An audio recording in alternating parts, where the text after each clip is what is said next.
नमस्कार विद्यार्थी मित्रांनो आणि वाचकांनो, आजच्या व्हिडिओचा विषय आहे Sachin Kiras theory of time compensation आणि त्याचा Mumbai city as a international financial hub किंवा इंटरनॅशनल फायनान्शियल कॅपिटल शी काय संबंध आहे। म्हणजे जी थेरी मी डेव्हलप केलेली आहे Sachin Kiras theory of time compensation, याच्यानुसार मुंबई हे आंतरराष्ट्रीय फायनान्शियल सेंटर किंवा कॅपिटल ऑफ इंटरनॅशनल फायनान्स कशी होऊ शकते किंवा त्याचं ॲनालिसिस या सिद्धांताद्वारे केलेलं आहे। तर नीट लक्षात घ्या, मुंबईच्या जे क्षेत्रफळ आहे, मुंबईचं जे भौगोलिक स्थान आहे, त्याचं जे समुद्र सपाटीपासूनचं जे एक स्थान आहे, त्याचं भौगोलिक स्थान म्हणजे ते समुद्र सपाटीवरच आहे। मुंबई चारी बाजूने समुद्राने वेढलेली आहे, पण मुंबईचं असं वैशिष्ट्य सांगतात की मुंबई ही उभी वाढते। काय? मुंबई ही उभी वाढते।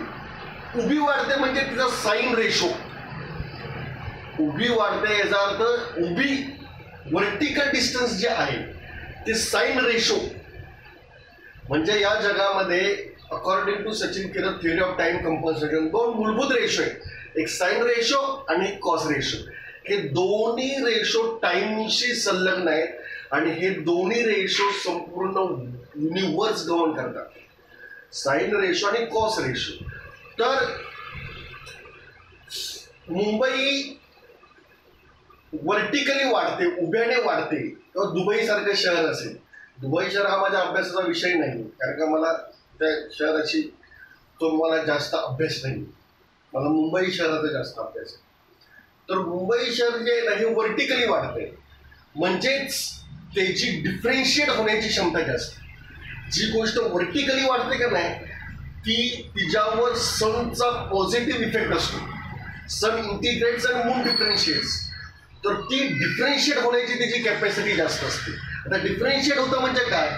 माणूस किंवा जगातला कुठलाही इंडिव्हिज्युअल हा डीएनए बनलेला असतो, पण डीएनए जेव्हा डिफरेन्शिएट होतो का नाही तेव्हा एक इंडिव्हिज्युअल क्रिएट होतो। मुंबई शहराची व्हर्टिकल वाढ होते, मुंबई शहराची जी व्हर्टिकल वाढ होते याचा अर्थ काय होतो की मुंबई शहराची डिफरेन्शिएशन कॅपॅसिटी जास्त आहे according to Sachin Kiras theory of time compensation. तर महाराष्ट्र स्टॉक एक्सचेंज या संस्थेत या विषयावर आम्ही संशोधन करतोय। हा एक पीएचडीचा विषय आहे आणि अनेक विद्यार्थ्यांना या पीएचडी प्रोग्राम मध्ये मी सहभागी करून घेणार आहे। आणि महाराष्ट्र स्टॉक एक्सचेंज याचा उद्देश काय आहे की लोकांमध्ये, महाराष्ट्रीयन लोकांमध्ये आर्थिक जागरूकता निर्माण करणे, फायनान्शियल अवेअरनेस, फायनान्शियल इन्क्लुजन नावाचा एक प्रोजेक्ट सेबीचे माजी एक अतिशय विजनरी आणि अतिशय कॉम्पिटंट अध्यक्ष होते चंद्रशेखर भावे, सीबी भावे यांनी तो प्रोजेक्ट हातात घेतला होता, पण तो तेवढ्या प्रभावी पद्धतीने गव्हर्नमेंटने रन केलेला नाहीये।